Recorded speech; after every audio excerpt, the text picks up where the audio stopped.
Welcome to the Property Couch, where each week you get to listen to two of Australia's leading experts. Bryce Holdaway, co-host of Location Australia on Foxtel's Lifestyle Channel and Escape from the City on the ABC. And Ben Kingsley, Chair of Property Investors Council of Australia and the founder of the 2018 Property Investment Advisory Firm of the Year. All right, folks, you're on the Property Couch for each week. Ben and I bring you the insider's guide to property, finance and money management. Welcome back, Ben. Thanks, mate. Thanks for having me back. I just love it every time I get invited back. I think I get the invite 5 minutes before we start and I rock up and it's just good to be here. Yeah, well, that's the brilliance of you. You just rock up and then all that wisdom just oozes out. So thank you for turning up. Not true. Hey, I know, I just can't let it go. What, hit me with it. What is it? What do you got? How good was the first at quarter time? The score between Freo and Swans. Collingwood and Giants. 50 Big battle, that one, was it? 51-52 or something? Woo, what a rocking game that football that was. Mate, if I was you, I'd deflect too. Hey, Bookham DJ, second time around. Bookham DJ? Is smoking it. He's got a second book? Yeah, He's second booked book. them twice? Yep, so if he or she already has our two books, they can let us know who they want it to go to, but it's totally up to Bookham DJ. Well done. Are they close to being in the lead if they've... No, I double checked that, no. Well, they're within QE, right? Well done, Bookham DJ. Spiro's doing really well. Good on you, Spiro. Hey, a couple of things, Ben. Well, one thing really. We had a really great webinar last night. So yes, awesome. Lots of fun. Love teaching people. So we're going to do an encore tomorrow. So if anyone wants to be part of that, there will be a link in the show notes on how to build a property portfolio, 2K per week property portfolio, Ben. Sounds good. Sounds like a good name for a book. We're going to go through 3 secrets in a recovery market. So it's a good one. So check that out if that's you folks. And of course, we have got an announcement coming up on how we could maybe get the Money Smarts book into your hand for free. So if you aren't a member of our community formally, go onto the homepage, download that chapter. That'll get you notified. And Ben. Yes. I just wanted to know if there's anyone out there who wants to share a bit of the love around the Property Couch, if they're watching or listening probably to our podcast on their device, if they could take a screenshot of the episode they're listening to and maybe share that through socials and say, hey, look, have you checked this out? And then maybe tag us. Sure. We'll keep an eye on that, but that'll be a good way for us to spread the word. Maybe even a selfie, whatever it takes, but if you just want to take a screenshot, tag us, share that to your community, that'd be very much appreciated. That'd help us spread the word and get more people amongst it. So there you go, folks. If that's you, we'd love for your help. Hey, my Mindset Minute theme today, Ben, I was thinking about this in terms of the segue into the conversation that we're going to have with today's very special guest. Yes. And one of the things that I love about Courtney, we'll introduce her shortly, is that she is a woman who seems very mature for her age and was able to epitomise the delayed gratification. So Steve Jobs said this, Ben, and I sort of thought that there might be a bit of a link here. Your time is limited, so don't waste it living somebody else's life. And what I do know about Courtney is when there were some tough decisions to be made, when they were a bit younger and they had to make a choice of whether they would actually invest in their future or they would do what everyone else was doing, Ben, living someone else's life and spend it on the here and now. They made the decision to do the former. Yep. And I think they are the beneficiary of that. So without any further ado, I want to introduce today's very special guest, Courtney Te'ray. Welcome to the couch, Courtney. Thank you for having me. You're welcome. Now, one of the reasons we wanted to get you on board is because you have been a long-time listener of the Property Couch for some time. Yes. But you've also implemented the fundamentals that we've been talking about on the Property Couch. And I thought it would be great for a couple of reasons. One, because you're in a demographic of people who are probably maybe starting to think about, well, how does the money story fit for me? But also, you made a lot of sacrifices to be where you are. So I think there's so many awesome layers to your story. But I guess to kick it off, why don't you tell us what money was like in your household growing up? Yeah, well, I grew up in the inner west suburbs of Melbourne. Oh, well, to be honest, that's kind of a new term, isn't it? Like back then it was just the western suburbs of Melbourne. Yeah. I grew up in Albion, which is right next to Sunshine. So it's kind of came with its own connotations. But my dad was a tradie and my mum was a stay-at-home So mum. working class. Yeah, suburb. working class. We had one wage, so quite often my mum would, you know, when we were younger and we'd go to school, we'd be like getting the bus one day, my mum would be driving us one day, and I used to be like, I don't understand, like, why can't you drive us every day? And what I eventually realised was that she'd be rationing out her petrol money, like, or whether she had money for a bus ticket that day. So I remember at a very early age thinking like, oh, that's exhausting, like, can't we just drive? So that was kind of like my first introduction to like how money worked. You know, can I get the bus or can I be driven to school? But there was no commentary around it. No, not so really. it was just you had to learn that by observation, as opposed to the mum sort of saying, "Hey, look, I'd like to share with you the fact that I'd love to say we could use the car all the time, but we can't because we don't have enough money to use the car." Yeah. There was a bit of proudness around. Well, I wouldn't say proudness. I just think it was really Survival just instinct. assumed, Yeah. kind of Yeah. like there wouldn't be any secrecy around it. She'd be like, "Oh, I've got no petrol in the car. Here's a couple bucks. Get the bus." Or, yeah. "Oh, I've got no change. We've got petrol. Let's go. I'll drive you to school." Yeah. So it was implied what was going on, and Yeah. I understood what was going on, but there was never like a conversation up front about. And was money discussed with your mum and dad openly around the kids or you? Or Not really. Like Yeah. my dad was, to his credit, he's a lovely man. He was a very hard worker. Yep. So for me, my observation was my dad went to work and he was a tradie. He came home, he was dirty, it was hard work, and money was hard to earn. Yep. So that was kind of my introduction to it. But to be honest, we never really had huge open conversations. Not until Yeah. I was a little bit older. Like maybe when I started my first job. renting or owning? Were you paying off a mortgage? My parents owned their house. Yep. They paid cash, the lucky ducks. Ah, okay. Yeah. So the hard work was, so there was a sense that we did want to own something, which is great. Yes. And we would save up for that and then pay cash outright. So didn't like debt. Is that fair to say? They were. To be honest, they bought it off my grandmother and they paid cash to her every Christmas. So imagine that. But so it was kind of like a pay down thing. They weren't afraid of debt. I do remember we did an extension, so they did take out a loan for that. Yep. So they are very house proud people, I would say. Like they enjoy, you know. Entertaining, Yeah. barbecues, the traditional Australian cultural Absolutely, experience. quarter acre block, exactly how it was. Great. So, yeah, I don't think there was any fear around debt or anything like that. But but in saying that, there wasn't a huge emphasis on after you pay off your mortgage, then what do you do? What next? So that, you know, talking about savings and that, I think the biggest piece of advice I got from my dad was when I started working, he was just like, save some for a rainy day. Yeah, put some away. And that's a great bit of advice to a 16-year-old girl who wants to go out and buy the newest jeans. There's no sort of emotional connection to that. Like, what rainy day? I'm 16. Nothing happens. Yeah, well, I'm invincible. Yeah, so I really wish he had have given me a little bit more, just a little bit more guidance like on a that. carrot, what it does for you. Exactly. So what impressed you? You talked about 16-year-old. What were your early money behaviours like as a result, and how did you find your money path? Well, I think when I first started working, I got a job at the Melbourne show, like selling tickets to rides, and I get a big lump sum of money at the end, and then I just go down to Chapel Street and I just blow it all. That was my first experience with money. So you're living in the West. Yep. You go and work at the Royal Melbourne Show in Flemington. Yep. But you go all the way over to Chapel Street.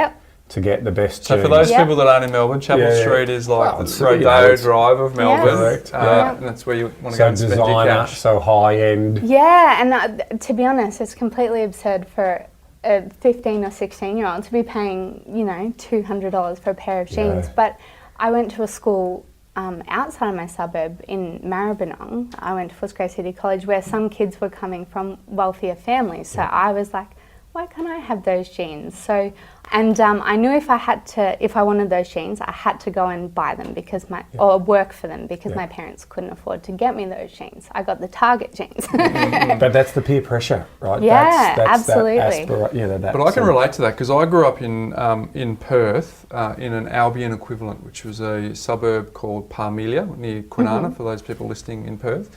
And so I grew up in a very middle-class family, but probably on the lower end of middle class. And I remember everyone was getting the Adidas Roams, and I had to get the Adidas Campus, right, which was the not-so-good ones. Yeah. And then my mum insisted that I get them 2 sizes too big so that I could grow into them. But the problem with that theory is once I've grown into them, I needed to upgrade them. So, but that formed some money behaviours in my mind that took a little bit of time to undo, right? Yeah.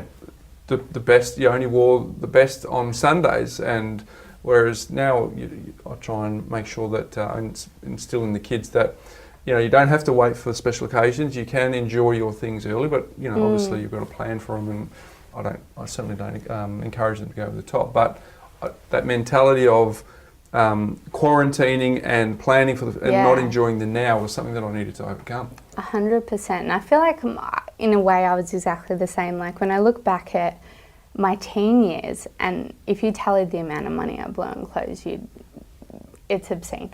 But obscene for a 17-year-old. I don't think you'd be alone. I think that's the norm for most girls. You have to think we're nearly everyone's target market. You're kind of almost raised as a consumer, and it takes a little bit to undo that. But when you get a bit older and you realise how long it takes to earn that money, or how hard it is to earn that money, you kind of think, actually, you know what?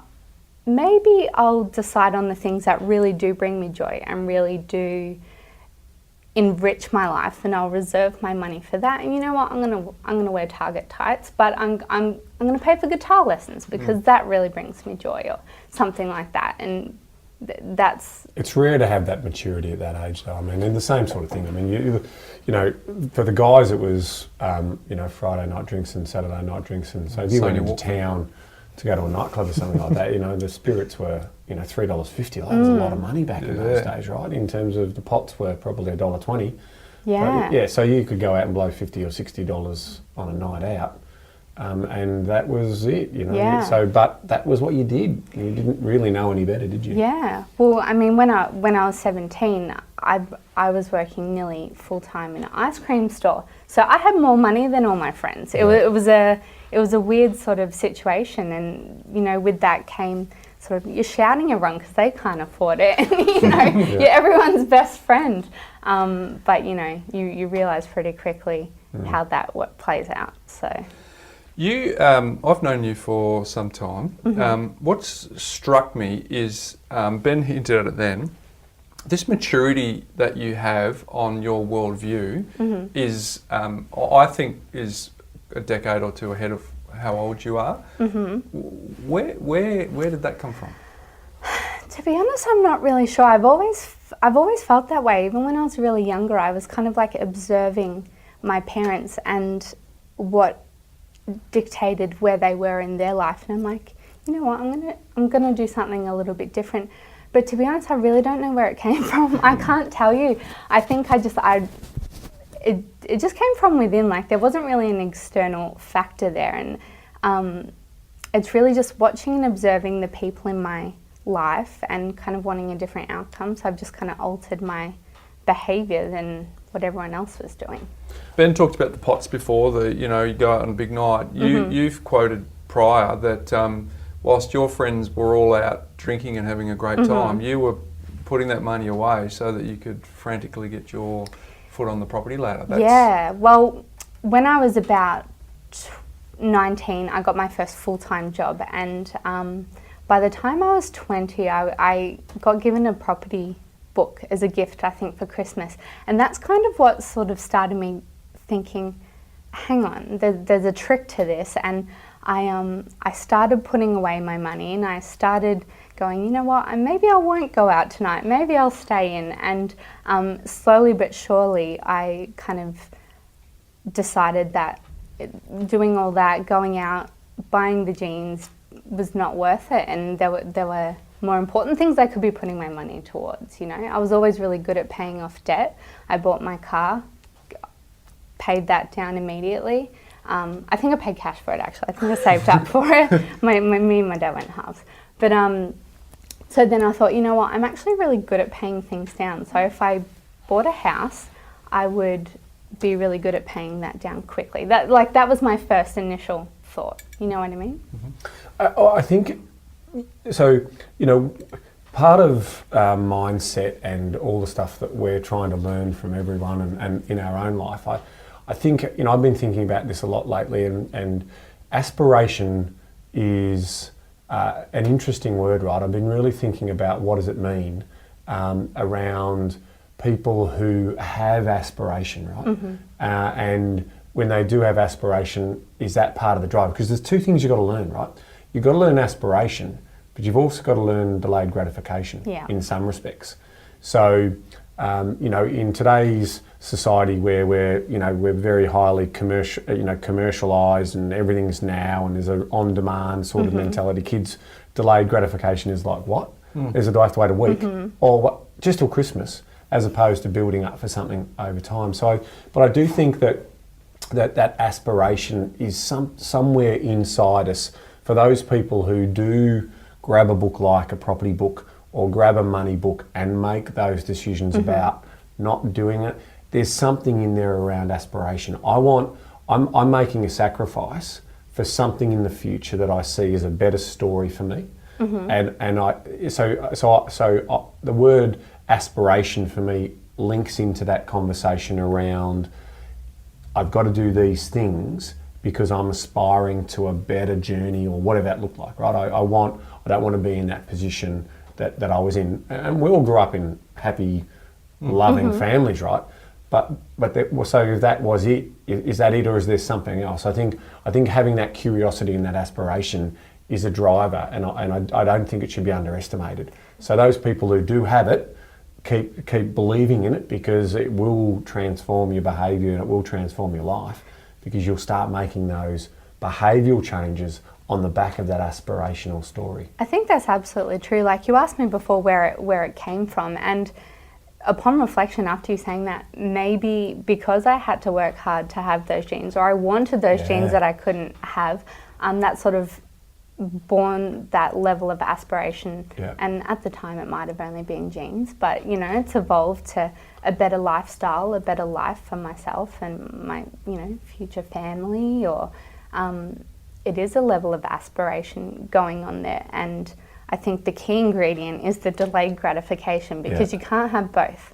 You can't have both, that's right. And not at the same time. And I think aspiration is different than greed, right? Yes. So in my journey, I've been very fortunate to, you know, when you work in a resort environment like Hamilton Island, you see incredibly rich people who have their own private jets, and you're entertaining them and that type of thing. And you also see the working class coming up from Mackay who work in the coal mines or come away for a weekend with their family, right? And in just in general life, I've been blessed in sort of seeing that, travelling overseas, seeing extreme poverty. You know, you only need to go into Asia to see kids on streets with no arms and no legs scraping along on a surfboard or something along those lines, and you get perspective. And I think if you're grounded in that perspective where you've got aspiration, but you don't need abundance. Yes. You know, if you can give and pay it forward and all of those types of things, you'll find happiness and fulfillment somewhere in that conversation. I think so, and I think a lot of people mistake, you know, when I speak to my friends or my peers about property, a lot of them are a bit confused because that's not on their radar yet. And then sometimes I'll get a comment like, oh, all you think about is money. No, I don't think about money. What I think about is freedom. Like, that's the end goal for me. You know, money's just the means to that end goal. Well, it's really good, right? So that's a great segue into some of the questions that you would want to be asking yourself when you are planning, right? When you have this aspirational theory, what is it? And you know, one of the things we did when we did the planning work with you was around what money means to you, right? And it's not, you know, and you were talking about before, money means freedom. It's right in there in terms of what, you know, personal time, improve lifestyle, travel, taking care of myself, work-life balance, security, time for hobbies, less work with things for you, time with family and loved ones, choosing what I want to do, volunteer work, realising dreams, relaxation. Absolutely. There's a theme here, right? Yeah. There's not anything in regards to big, bright, shiny things, excesses, control, power, all of the bad things that come with greed. And that's been the story that we love about, working with people like yourself, because the reality is there's a real sense of connection and purpose in doing that. Yeah, and if anything I'm going to be greedy about is my time. You can't get that back. Yeah. So. Yeah. Which is good, because I think it's good for people, because the public perception or the image of what wealth or freedom looks like is as has been alluded to, is shiny object stuff. But for the majority, and this is good for our listeners to have them land, for the majority of people, it's the simple things in life that they want. You said it's your time, but here there's benevolent stuff. There's things where you want to look after yourself, feed your mind. I want to walk my dog in the morning. I don't want to rush off to work. I want to be able to do those things. Yeah, because I can. I always think, Ben, that I was really happy with my generation at the time when I grew up, and because when you think about what Courtney said, and I know your backstory, mine is, I used to see my dad work 6 days a week, have 2 jobs, struggle to pay off a mortgage. When we went on a holiday, we had to plan for 18, 24 months in advance. We had to, so there was a lot of beautiful human triggers that I got around anticipation and expectation and delayed gratification that I didn't know that I was learning at the time. But it's certainly served me going forward. But I always think about a lot about how do I replicate that in my own children, because we live in a nice house. We've got good opportunities. Very fortunate, right? We've got so much, but the challenge is, so does a lot of people around them. It's not as if we're unique. No. So how do they get that experience? But I think when you talked about mum with the bus fare, or whether she drives in the car, dad working hard, helping you with your first car, building these building blocks of your life and your money story.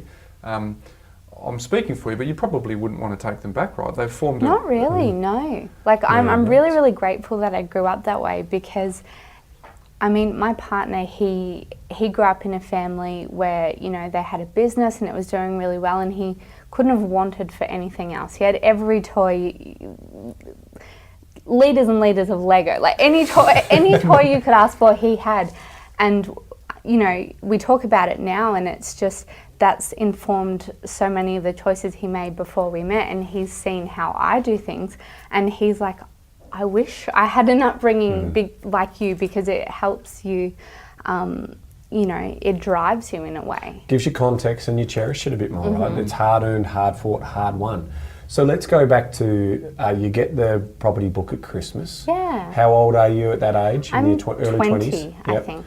And so, because, we'll share when you bought your first property. Yeah. So what did you do then, and how did you embark on getting to that first property? Well, I read the book, and and then I went and read every book I could find. So basically I realised I had nothing. I'm starting from nothing, so I started to save my money. Yep. And I think I was putting away maybe $200 a week, as much as I could. And my partner was an apprentice at the time. I was working and at uni, and we weren't earning a lot of money at all. I think he was on $7.50 on apprentice wages, it was abysmal. Yeah. And we wanted to buy an investment property together, and I said, I'm really sorry, but I'm gonna have to confiscate your money. And he was on board, but How long? How long did it take to get on board when you said you're going to confiscate the money? Oh, no. Days, hours, weeks?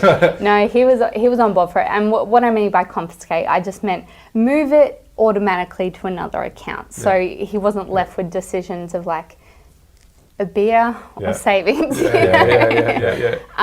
So we would automatically transfer our money into a savings account. And I think it took us a year to save up. We had 25 grand together. For our first property when we bought Ballarat. Now, a question without notice, do you remember any time during that year where your friends were doing something and you did say, no, time out? Absolutely. The amount of holidays that I never went on, I did a few little little trips. Like I think I did a boat cruise and I did Thailand, but my friends were all going to Europe. Have fun. I'll like your Facebook pics. So I never went because I had a bigger plan. Yep. So. Yep. That's good. So we get to $25,000. In all that you read, what was some of the let's get our focus onto research on property and what it is. You go and get your pre-approval, I'm assuming, and then you're going shopping. What were you looking for? What did you know? What didn't you know? Well, did you get any advice? Back then, the first book I ever read was the Steve McKnight book. Yep. And as you know, it's probably like really heavily passive income orientated. 1 to 130. Yes, that's the exact 60, book I had. Oh, 130. 130 was the first one, and then came out with 260, right? So that was the book I read, and that was my whole view on property.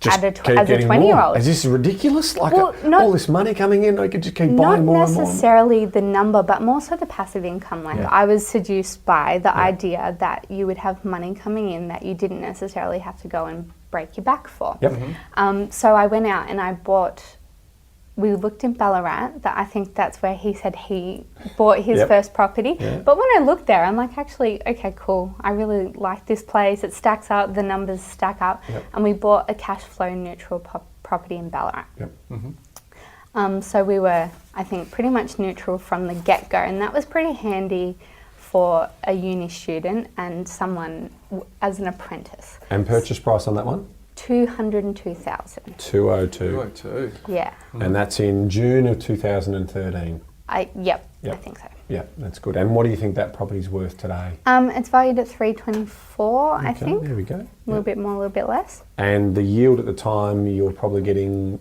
sixes and sevens when you first bought it, probably a higher yield. I can't remember, to be honest. It's a little while ago. But, no, that's fair enough. Yeah, we're making, I think, 280 or 290 a week. On a $202,000 purchase. Yeah. So that's quite strong. So that's sort of 7.5 maybe. Yeah, but I mean, at the time, I think this is a big thing. And when I speak to girls my age, or even girls younger than me, they always think, it's too hard to get in the property market. And although, in retrospect, we probably could have went harder, could have bought a $400,000 house in Sunshine at the time, and we probably would have been better off.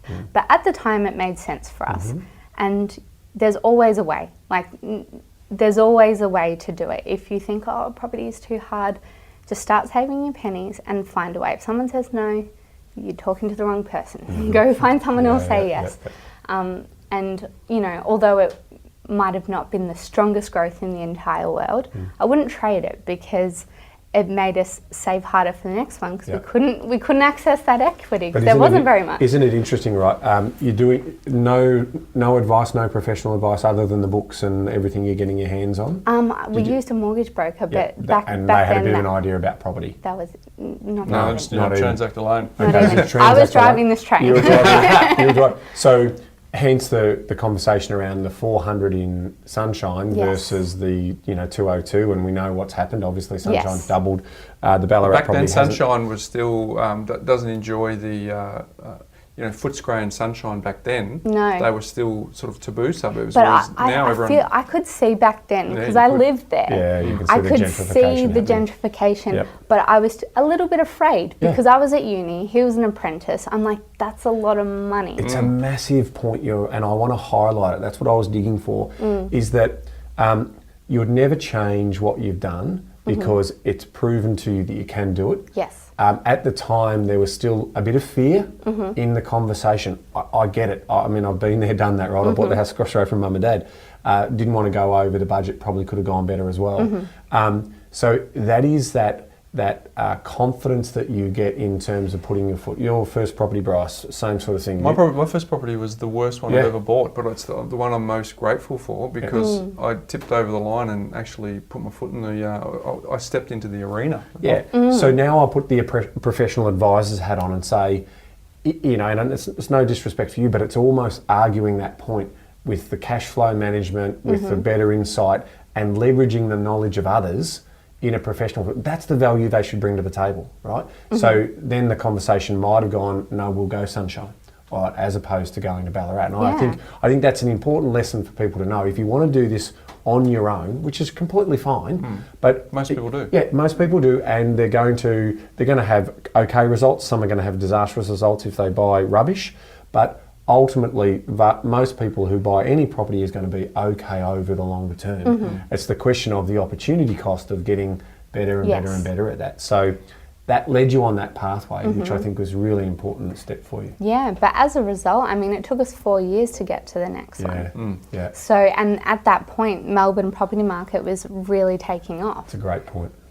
So, I mean, in a sense, you know, we could have bought better in Sunshine. It would have made it easier for Equity us. would have grown quicker. Would have grown been quicker. able to access that Definitely, equity. but I didn't have my parents had bought one house for cash. Like I had no one to ask. No, exactly. None of my friends. Well, all my friends are in Europe at this point, so I had nobody to ask. I just had books, and if the books aren't the right books, how are you to know the difference? And truth be known, back in even in 2010 to 2014, 15. There was very little knowledge about professional people who do this work. I mean, if you'd have asked people in 2013 what a buyer's agent was, there'd be a bit of that, buyer's agent, what do they do? We're now starting to see that, and we went through that tradition when I started, when I started the mortgage broking in 2004. Like, mortgage broking had been around since probably mid-1990s, but no one knew about it. But by 2004, even then, it's like, oh, a mortgage broker, what do you do?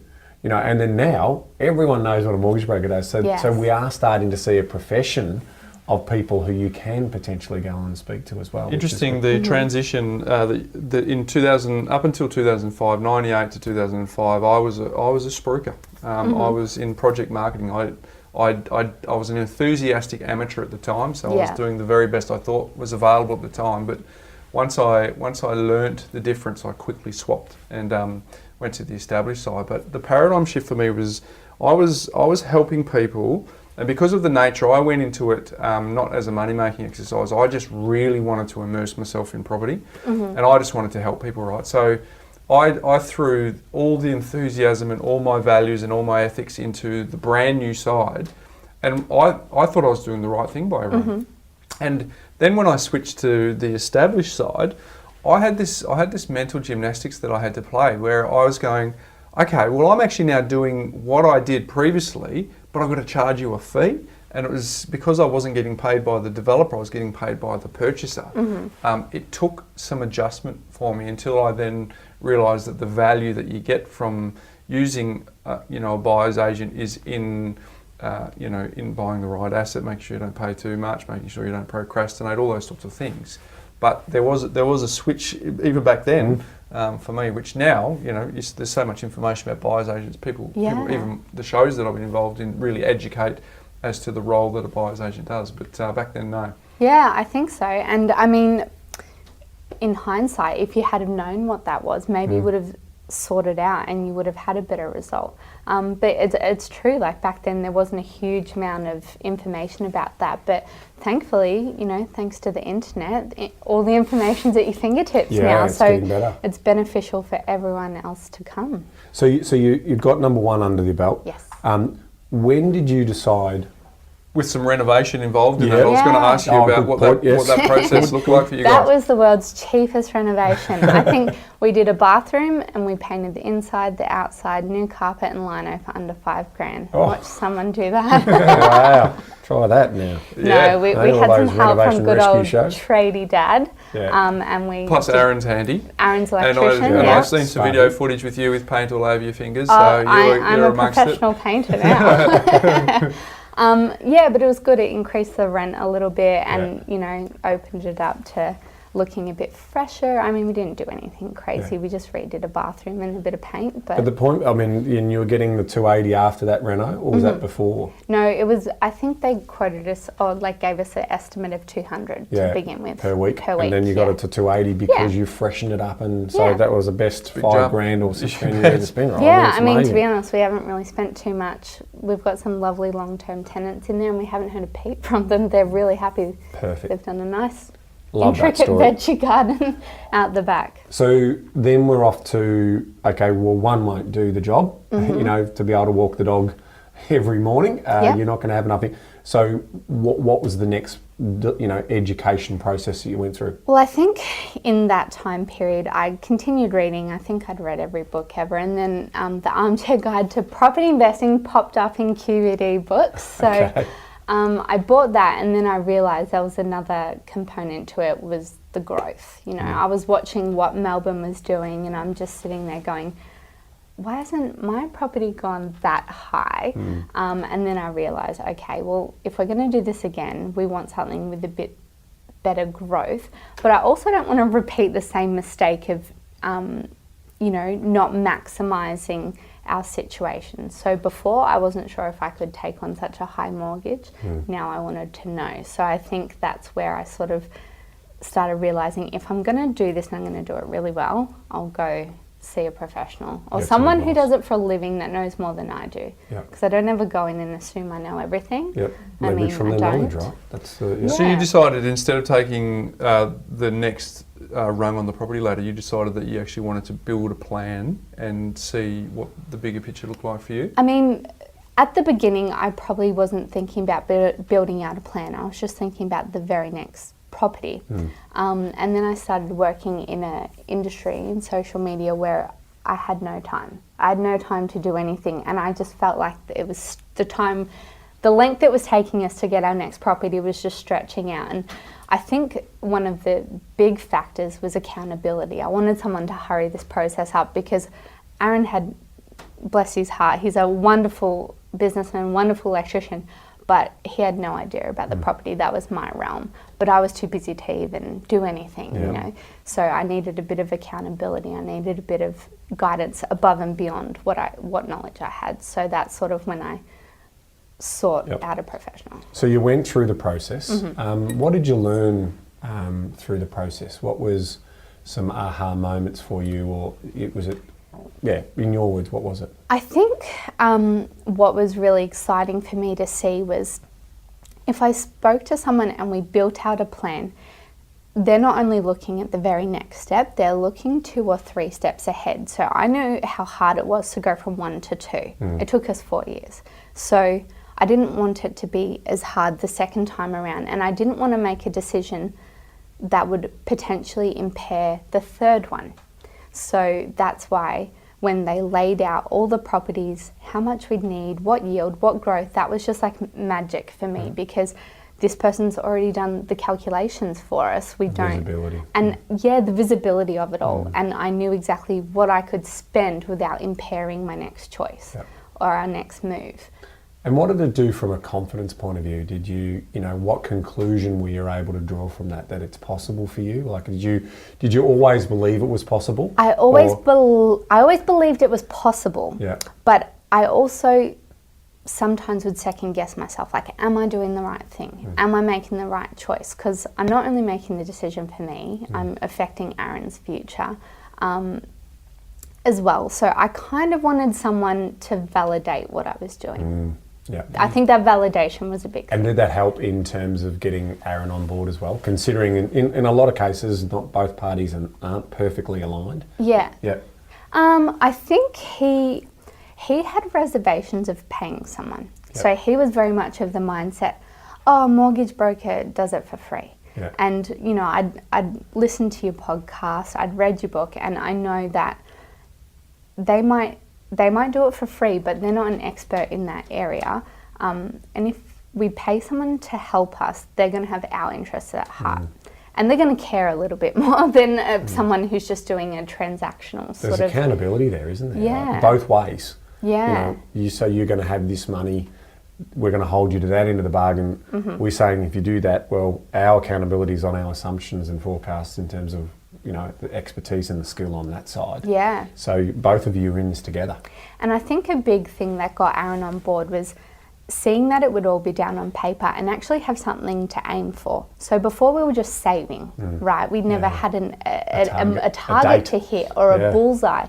Now we've got a bullseye at every step of the way. So it makes it easier, and it actually motivates you to work harder, because it's kind of a challenge. Like, I love it. Let's get there quicker. Yeah. And it's crystallised, right? It's now, 100%. It's known, it's public, because someone else knows about it. And do you know what a really interesting spin-off is, or like a benefit, is I show that to people and they go, I didn't even know that you could do that. And it kind of, they see you doing it and they think it's possible. You know, girls who I sit next to at work who haven't even crossed their mind, I say, look at my property plan, it's amazing. And they're looking at I don't mind sharing that information if it's going to help them. You know, I'm not embarrassed about my financial situation. I'm not, cocky either.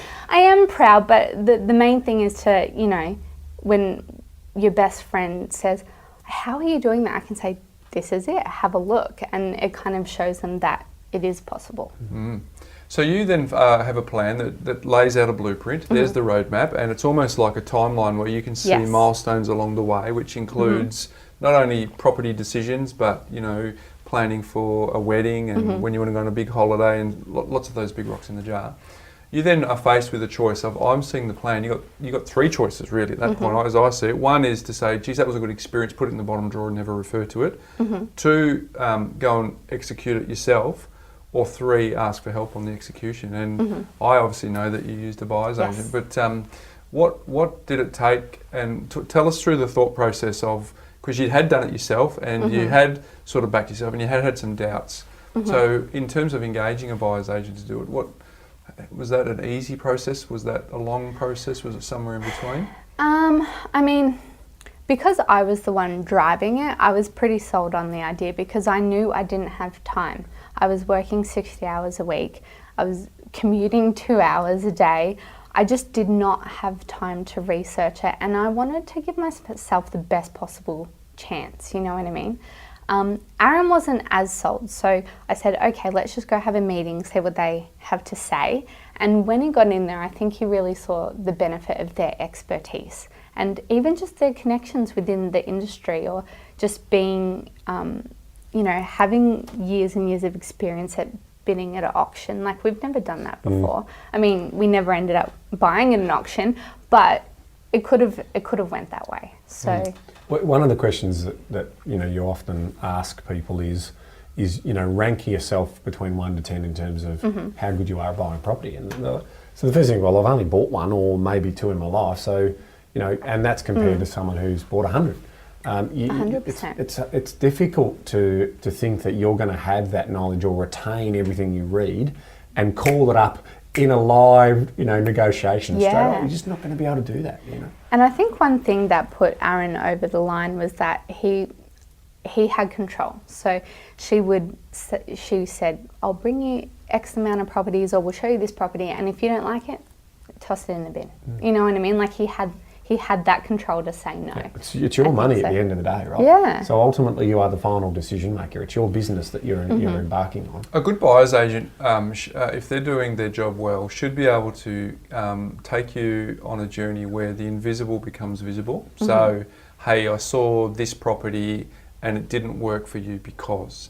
Hey, I checked out this one, it almost worked for you, but I don't think it works because. Hey, I saw this one. And through a journey of sometimes a week, but more typically 4 to 6 weeks, you're being involved in that sort of journey, which means that when a buyer's agent then says you should seriously consider this one because X, Y, and Z, it's on the backdrop of, hey, you've seen the journey that person's been on, rather than just radio silence and then buy this one. That's the difference between a good experience and a bad one, and that's what Aaron had the benefit. You know, he was the beneficiary of being able to see that, so that the right to say yes or no meant that you felt comfortable in saying yes. Yeah, and when we very first sort of started looking, I think we were presented with 3 or 4 properties, and she said, these are the ones I saw, but I don't think they suit you. Am I correct? And I was like, yes, you are correct. So it kind of made us feel like we're on the same page. And when she came to us the next time, she's like, okay, I think this suits your brief. And we gave her a pretty tricky brief, to be honest. I think we said around the $600,000 mark in Melbourne, we want something that we can renovate, and we were trying for a house, but we ended up with like exactly that, and it was off market through her contacts, something that we would never have even had access to. So yeah, it was well worth it, I think, and I think Aaron definitely saw that in the end. Well, ultimately, you know, it's always the buyer's final decision, that I think, you know, we also want to highlight there are people who are masquerading as buyer's agents who have a stock list and they're bringing that every day. So remember, if it's a free service, they're not a buyer's agent at all. They're not independent. They're not working on behalf of the buyer. And the second thing I think from a buyer's agent point of view is that they should be able to identify the location or locations. Like, you know, you're probably, you know, working within a brief of maybe 4 to 6 or 8 suburbs, and then there's a typical type of high owner occupier build property that we're trying to find, right? So then it's ultimately here's a couple that I had a look at. Now they're the ones that you got to have a look at. What's happened behind the scenes? A good buyer's agent should have filtered out maybe 100 possible others before they just got that short list to then make sure the customer's going to feel comfortable. And you are taking them on a journey, because, you know, we've talked about this before. The biggest challenge is sometimes when you engage your customer and you've got a cracker straight away, and it's like, wait a minute, it's 48 hours in. That's the biggest challenge for a buyer's agent, because you've got to quickly get the client up to speed on all the stuff that you've seen to arrive at that decision. But sometimes something just comes up. We bought the first one that we saw. There you go. Yeah. But we knew straight away, and she knew straight away. And how long did the process take from engagement to buying? I think we had 1 or 2 weeks where she was like, I'm not bringing you anything because I haven't found anything suitable. And then she's like, here it is. Here's the golden goose. Imagine if it's like, and this can happen, it's within 12 hours of signing up that client, the brief and you get a call from an agent, look, they tried to sell this 6 months ago, but the market was down. They didn't want to take the highest offer, but now the market's come back. They don't want to go through the open home process again. You know, but if someone buys it and you know it's worth that every day of the week, right? Yeah. In terms of then you've got to try and move that customer. And in some cases you can't. Like in some cases the customer's like, probably need to miss one before I realise. Yeah, and I think that's always in the back of your mind. Aaron's like, you sure you want to buy the first one you see? And I'm like, I had such a good feeling about it. Our buyer's agent knew that it was perfect for us. It was exactly what we were looking for. It was just, I think we had a budget of 600 and we ended up paying 630. Yeah, trust is important in that process, isn't it? Like, you really got to trust that they know what they're talking about, and that evidence is everywhere in that. Your buyer's agent had a flat fee scenario, so it wasn't if there was any incentive for you to pay 630 versus 600, because there was no incentive for you to pay more on their behalf. No, not at all. Not at all. So you also used an investment savvy mortgage broker. Yes. You did a bit of the finance for your first one. You sorted that yourself. What were some of the learnings, and what were some of the pros and cons, if there was any, from doing it yourself to then letting an investment savvy mortgage broker take over? I think it was really just the convenience and the ease of it. So I didn't have to look at a lot of the paperwork. I was working really, really hard at the time. I didn't have time. So she kind of like guided everything for us, which was really amazing. We did have a little issue where the other party accidentally put the address numbers back to front, so she dealt with that. She liaised with the conveyancer. Like it was a really smooth process, and I just did not have the capacity at the time to do that myself. So it was a good situation. She set up like our loans. We had a guarantor portion of it. She helped us with that. She helped explain to my father-in-law what was happening and how, and just really made it easy. One of the tips for the listeners is, when you're working with a buyer's agent and investment savvy mortgage broker, Ben, you want to connect them as quickly as possible so that they're all on the same. If there might be different businesses, but you want to connect them. So, for example, there's a particular lender right now that's got a really amazing rate, right? Significantly amazing rate, but they won't give you a pre-approval, so you have to get subject to finance, and that so that could save the client hundreds of dollars, right? Thousands over a year, right? Thousands. But essentially in the first, like in the short term, it's hundreds, right? But then when you talk to the buyer's agent then gives some advice back to the client, and then talks to the mortgage broker to say, that being the case, we may need to consider getting a lender that actually costs them more, because we might save hundreds there and lose thousands here. Because if we can't put, because what it meant, correct, we needed to use that lender, we need to make it subject to finance. Now, good luck in Melbourne, good luck in Sydney, good luck in the really busy parts of Brisbane right now, getting subject to finance, right?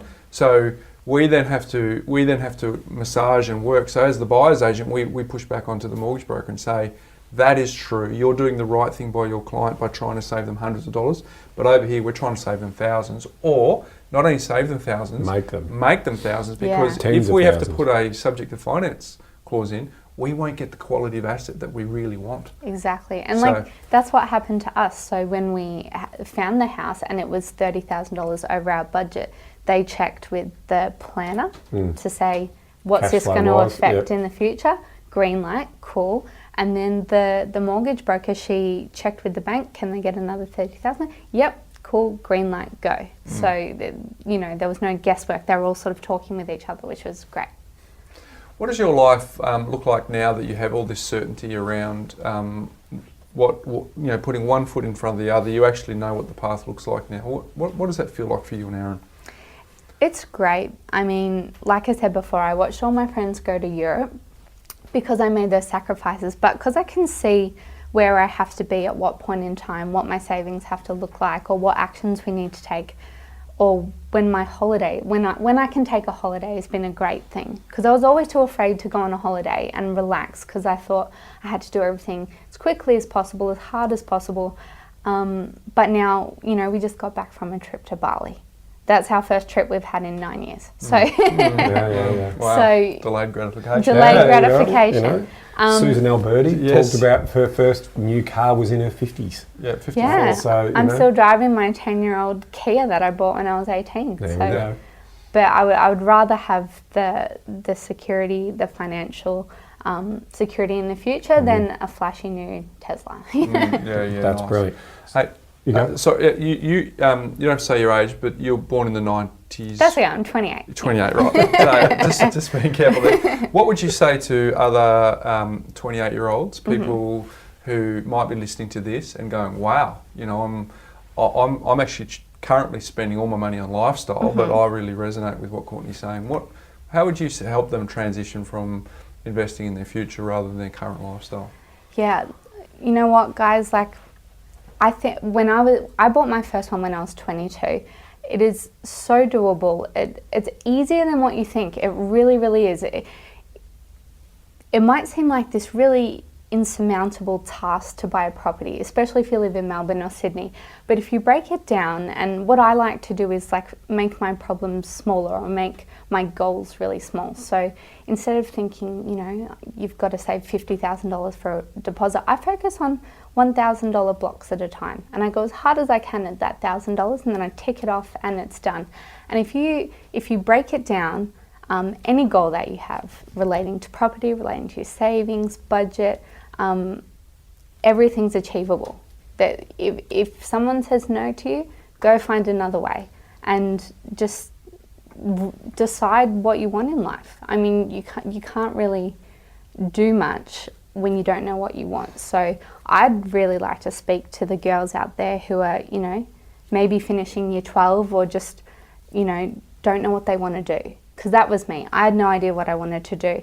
And if you don't know what you want to do as a career, that's fine. But I would say focus on your financial situation as a job. You know what I mean? Instead of trying to force yourself to figure out what you're passionate about, you might be working an admin position, but make your financial future a hobby, or make it a job for you, because that's going to pay you better than any other career that you can think of. Look, there's so much in that. I mean, there's so much. How to eat an elephant one bite at a time. That's it. Break it down into small bite sizes. Absolutely true. The highest level of people living in poverty are now single 50 females in Australia. That's unacceptable.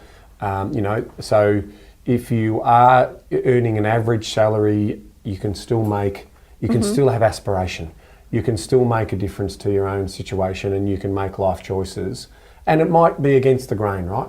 Everyone else is going for the Europe holidays and buying the jeans and doing all of that, and it sometimes can feel tough, because you are sacrificing some of the pleasures that other people are showing you Absolutely. on their Instagram and their Facebook feeds, and you're thinking, it's not fair. I promise you, the fairness is paid back in spades when you're in your 40s and 50s and you have a wealth base, a nest egg that is Yes. building, that tree is growing and bearing fruit for you. That is the stuff it's hard to teach that 18 to 25-year-old in regards to what is possible, for when you look over that hill in 20 years' time. Well, you just have to think, like, I didn't come from any place special. I've never earned more than $60,000 in my life. And here I am at 28 years old, gearing up to buy a third property. So if I can do it, just a regular girl, anyone else can do it. And I look back and I started at 21, 22. I wish I started at 18. So if you're 18, you're lucky. You're lucky you're hearing this now, because you've got 4 years on me. So you're running Money Smart, you've got a bank that has multiple offsets, you organise your money into virtual jars, effectively doing Yes. all of that work. For the benefit of the listeners, the target is $120,000. So is part of the planning work that you've done Yep. by age 61, and that's around 2051. That's in today's dollars. Yeah, so that's today's there'll be a dollars. future value. $2,000 a week. That will give you that. Now, what's included in that in terms of your modelling? You've got a wedding and honeymoon planned in terms of paid for from a cash flow modelling point of view. Some of these very special holidays are going to be part of that. We've got a third and a fourth investment property, and then it's all about retiring the debt and living Yeah. off the spoils, right? Pretty Enjoying much. that, yeah. That's And it. setting up a nest egg and effectively, something to take with you or to pay down and have an amazing, journey of walking multiple dogs in exotic locations dogs, around the yeah. world, right? So yeah, that's what planning does for you. Susan Alberti says it beautifully. Have a plan. Keep working on your plan. And set those goals and go after them. Yeah. You said you're an ordinary girl. I don't think that's true. I think you didn't grow up with a silver spoon in your mouth. No. I think that is true. But there's something about you that is. If someone didn't get something out of that message today, Ben, Agreed. thank you for coming on and being so transparent. No and worries. I think your transparency will mean that a lot of we've had some real influences on industry influences on this podcast. But I reckon the story we've just heard for the last 50 minutes will be really influential. So, and that's because you were willing to say, hey, this is what I did, this is how it was for me, and you didn't sugarcoat anything. So No worries. thanks for coming on to the Property Couch. And if I can just add, if you're in your 30s and 40s and you're listening to this for the first time, you've got to be asking yourself, surely if she could do it, surely we are ready to do it, right? Yeah. And we're ready to, because we all have some form of aspiration, right? We all have some form of life design that we want to aspire to. Don't give up on that dream. Yeah, because there's a scale, isn't there, Yeah, Ben? absolutely there Because is. Courtney said 18. Well, 18 they're dialed in on scale for heaps of time left, Yep. but they're not in peak earning power. They don't No. have equity. Whereas someone who's in their 30s or 40s, well, sure, there's a bit of time run out, but they've got a bit more income. So it's never too late. But the reality is, the earlier the start, the better. So Yeah. now, Ben, you reckon I'm outsourcing this. I reckon I'm bringing it into the people. So I had a Okay. quick chat with Courtney, and she's got a life hack Right. that I reckon our listeners would benefit from. So, Courtney, do you want to share what that is? Okay. Well, I came up with this one when I was a little bit younger and I was working as a bit of a casual basis. So I was earning $25 an hour. And what I would do is if I wanted to buy a dress or something and I knew I was saving for stuff and I was kind of going back and forth whether I should wear the dress, I would break down that $100 into hour increments. So it would take me 4 hours of my life to earn the money to buy that dress. And more often than not, I would be like, oh, that's not worth it. So it actually helped me with sort of that delayed gratification in the sense of it's really hard to earn this money. 4 hours of my life is not worth it, and it would put it into perspective. So if you're trying to budget or if you struggle with impulse purchases, that's a good one to employ. So, Ben, I reckon that's a good one. If you want to measure the purchases you make based on the amount of sweat that you have to undertake to get it, I think that's a good reinforcement. If you have appreciation for how hard it is to work for money, just like Courtney does, then the same story will apply to you. You will find ways where you will focus on delayed gratification more so than ever. If money's come easy to you, some people will just build money habits that just aren't necessarily in their best interests.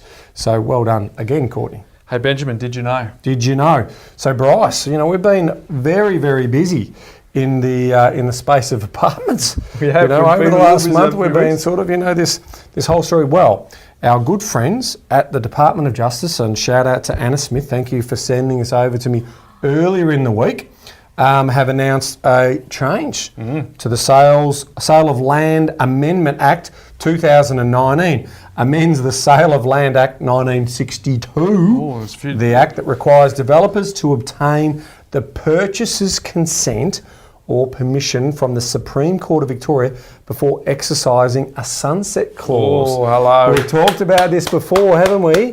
Where, we weren't happy with developers, and finally, all of us taxpayers are paying for the developers and the builders' mismanagement on this whole cladding thing, and that's going to be in the billions. So good win for consumers here, good win for the buyer. So it basically means that the sunset clause amendment applies from the 23rd of August 2018. Oh, that's so previously. It's retrospective. Yeah. So the legislation applies to retrospective from the 23rd of August 2018 that protects purchasers who have an existing residential off-the-plan contract and whose contract may have been rescinded after this date. So those, and just a quick backstory there for those of you who are new to the podcast, sometimes developers will sell a property off the plan. If the value of that property has gone up significantly, they will wouldn't do this, Ben. They will cheekily delay the project and then get out of the sunset clause and sell that property as a higher profit. Surely cheeky. So we're on to you. Okay, so that is now law. The vendor, the developer, must have the purchaser's written agreements to legally rescind a residential off-the-plan contract using a sunset clause. As of the 4th of June 2019, the vendor may also seek an order from the Supreme Court of Victoria to allow them to exercise the sunset clause, which means a rescission effectively unwinds the contract as if it never existed and returns the parties to their original positions. If the vendor, i.e. the developer, attempts to rescind a contract using a sunset clause, and the rescission will not be valid unless it occurs with the purchaser's consent or with the express permission of the Supreme Court. That's where we've got you now, developers. You can't do this. You've got to play fair. Let's not be too greedy. Residential off-the-plan contracts that were validly rescinded by the vendor under sunset clause prior to the 23rd of August 2018 and are not covered by the reform. Concerned purchasers in these circumstances should seek legal advice about their options. And in the show notes, we will have this release from the Department of Justice, a link in those show notes to go to all of the updates relating to the Sale of Land Amendments Act 2019. So all in those show notes. Thank you, Anna, from Department of Justice, for sending that through so we could share it to everyone. That's obviously just in Victoria, but we do expect the other states should follow suit, so it makes sure that we have really, I suppose, a little bit more even playing field, considering it was all in the vendor's power. We're not seeing that so with this particular change of law. But of course it is a trick, Ben, isn't it? It's a trick to the listeners, because if they have to actually be in a position where this affects them, null and void, they haven't listened to any of our episodes for the last 241 because... That's true. We are not a big fan of Off the Plan. You'll know that. But no, Ben, that is a very good update for our community, so thank you for doing that. But mate, on a very, I think a very, very insightful day. I said to Courtney before, I think that we've had the opportunity of having some really influential thought thinkers in this. Think Margaret Lomas, think Jane Slack-Smith, think Veronica Morgan. Some wonderful, wonderful women who are doing some great things.